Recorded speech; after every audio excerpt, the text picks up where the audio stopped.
झाड़ू लेकर उनको भगाने की बहुत ज्यादा जरूरत है।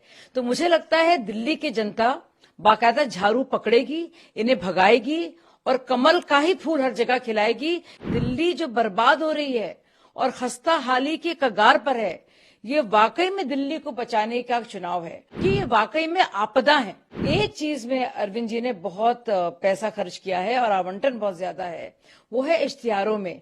आप देखिएगा कि पिछले 10 सालों में 4000 गुना बढ़ा है इश्तिहारात पर जो खर्चा है। देखिए, केजरीवाल लगातार कुछ ना कुछ बोल रहे हैं, बहुत ज्यादा ही खौफजदा हैं।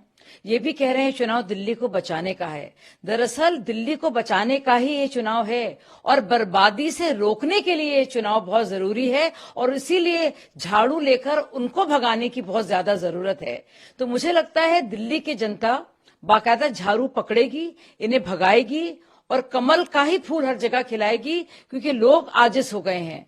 और जो खर्चा जिसका आवंटन किया था केजरीवाल ने, जो वादे किए थे, वो उसका कुछ अता पता नहीं है, कुछ हिसाब किताब नहीं है। अब आप देखिए 8000 करोड़ रुपए यमुना सफाई में जो पिछले 10 साल में जिनका आवंटन किया गया है, उसका कोई भी अता पता नहीं है। इन्होंने स्कूल बनवाए हैं और स्कूल में 600% ज्यादा कंस्ट्रक्शन कॉस्ट लगाया है। अब देखिए मोहल्ला सभाओं की हालत ज्यादातर गंदगी में पड़े हैं, कुछ दवाइयां दी जाती हैं उनको और कोई कोई इसमें से एक्सपायर्ड भी होती हैं।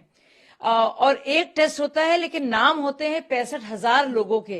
तो हर चीज में गड़बड़ घोटाला है और मुझे लगता है कि वाकई में दिल्ली जो बर्बाद हो रही है और खस्ता हाली के कगार पर है, ये वाकई में दिल्ली को बचाने का चुनाव है और इसलिए बहुत जरूरी है कि लोग इनको भगाएं और इनसे हमें छुटकारा मिले, क्योंकि ये वाकई में आपदा है। देखिए, झूठ बोलने की पुरानी आदत है। खुद केजरीवाल बात करते थे यूपीए 2 की, अन्ना हजारे आंदोलन जब था और शुरुआती दौर में, और कहते थे किस तरह से एनपीएस बढ़े हैं, किस आधार पर लोन दिए गए हैं।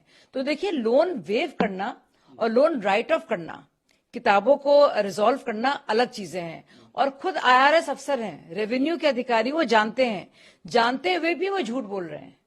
तो मतलब उनको पता है कि वो झूठ बोल रहे हैं, लेकिन जानबूझ के वो झूठ बोल रहे हैं। और ये भी वो जानते हैं कि इतने 20 राज्यों में अगर हम लोग हैं तो मोदी की गारंटी की वजह से हैं, क्योंकि एक विश्वसनीयता है कि अगर हम बात भी कर रहे हैं और जो, चाहे वो अनाज हो, चाहे वो राशन हो, चाहे वो आवास योजना हो, चाहे आयुष्मान योजना हो, उसको तो केजरीवाल जी ले रहे हैं लोगों से। और हम लोग लोगों के घर बेहतर करने का, उनको कुछ देने का काम कर रहे हैं कि उनसे छीनने का काम कर रहे हैं। एक चीज में अरविंद जी ने बहुत पैसा खर्च किया है और आवंटन बहुत ज्यादा है, वो है इश्तिहारों में। आप देखिएगा कि पिछले 10 सालों में 4000 गुना बढ़ा है इश्तिहारात पर जो खर्चा है, वो भी मिडिल क्लास का पैसा। यानी कि स्कीम के नाम पर कुछ नहीं है, लाभार्थी के नाम पर कुछ नहीं है, लेकिन उस पर खर्चा करना और अपना महामंडन करना, उस पर तो बेतहाशा पैसा खर्च किया है। अपने आप में कितनी शर्म से डूबने वाली बात है ये। जब फंस जाते हैं, जब उनसे कहा जाता है कि पंजाब में लोग टकटकी लगाकर बहनें हमारी इंतजार कर रही हैं कि भाई वो 1000 रुपए कब आएंगे। दिल्ली में भी कैबिनेट नोट तो पहले ही आ गया था 1000 रुपए का, तो अब मतलब 1 साल पहले ही, और अब 2500 की बात हो गई, झूठ मूठ की स्कीम बनाई गई जो उनके ही डिपार्टमेंट ने कहा ऐसी कोई स्कीम ही नहीं है।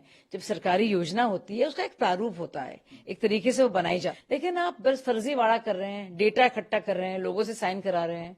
कौन करता है ऐसा? वो भी ऐसा इंसान जो बाकायदा सीएम पोजीशन में रहा है, अब तो खुद ही अपनी सीएम को वो काम चलाओ कहते हैं। तो केजरीवाल जी कितना झूठ बोलते हैं। महाराष्ट्र में सब जानते हैं कि लोग कितने खुश हैं इस नीति से, और उसके चलते ही कितना वहां के सरकार को दुआएं मिल रही हैं कि उन्होंने बच्चियों का, बेटियों का, माओ का कितना ख्याल रखा है। और वही केजरीवाल जी हैं।